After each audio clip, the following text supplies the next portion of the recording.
The barrel of the gun was steady. Her hands weren't shaking. Mine weren't either. My sister stood 2 feet away, finger curled on the trigger, eyes narrowed with something I once mistook for strength. "Sign the papers," she hissed, voice brittle with rage, "or else." Our father sat in the corner, silent, watching. His silence was louder than the gun.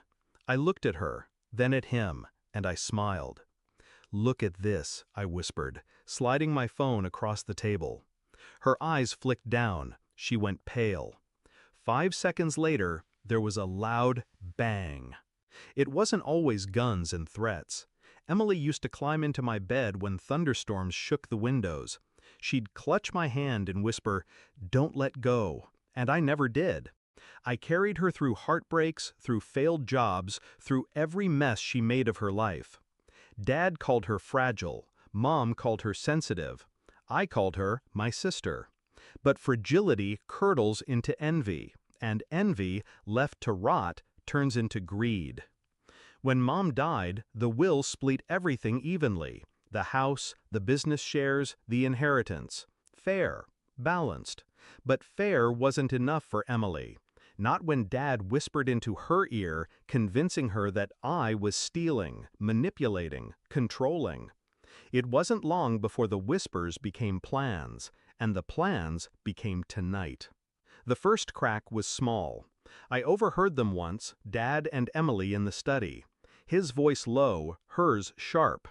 The words were fragments, signatures, power of attorney, make her do it.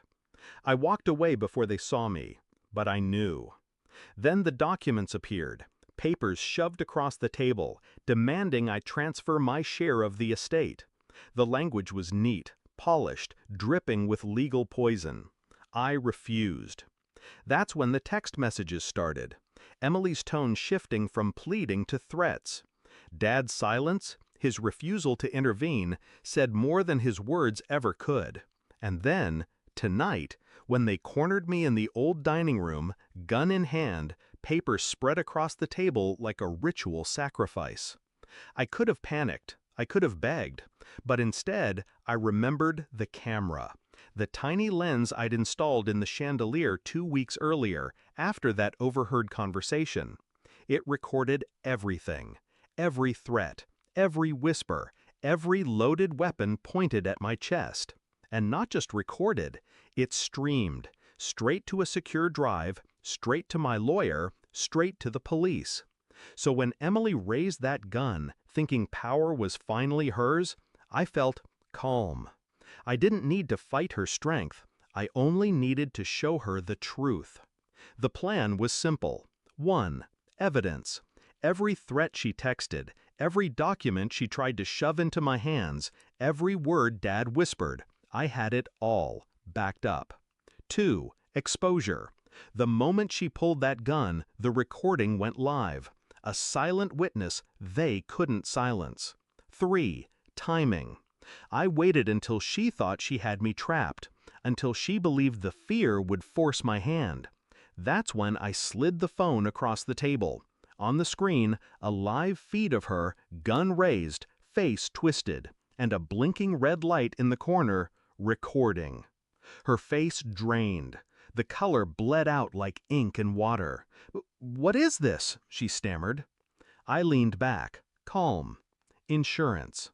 Dad shifted in his chair, finally speaking, his voice low, venomous. "You wouldn't." I met his eyes. I already did. The bang that followed wasn't the trigger. It was the front door. Police boots hitting hardwood. Voices shouting commands. Guns drawn, not at me, but at her. Emily froze, weapon still in hand. The officers moved fast, disarming her, shoving her to the ground. Dad's protest died in his throat when they read out the charges. Assault, coercion, conspiracy. And me? I didn't move, didn't flinch, didn't smile this time. I just watched. Watched as the people who had once been my protectors realized they had been outplayed, step by step, by the very person they thought was weak. Later, when the house was empty and quiet again, I sat alone at the table. The papers were still there, unsigned. The pen lay beside them, useless. I thought about Emily's face when she saw the feed, the moment the illusion of power cracked. And I thought about Dad's silence, how he had watched me my whole life, not as a daughter, but as a tool. Tonight, I became something else. Not a tool, not a victim, not a pawn in their game. I became the one holding the board. They wanted my signature. They got my signature move instead. And as I walked away, leaving the papers behind, only one thought echoed in my mind. They pointed a gun at me to take everything, but in the end, it was me who pulled the trigger.